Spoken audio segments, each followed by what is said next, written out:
Na rin natin to. Yan. Ito na yung kanalabasan. Ang linis na. Tapos ito yung mga ibang pyesa nya na nilagay natin.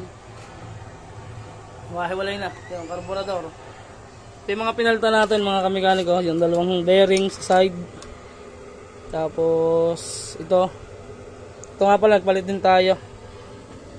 Pakita ko na lang sa inyo yung kanya. Yan. Tapos ito. Pati rotary kasi tinabasa ng sobra.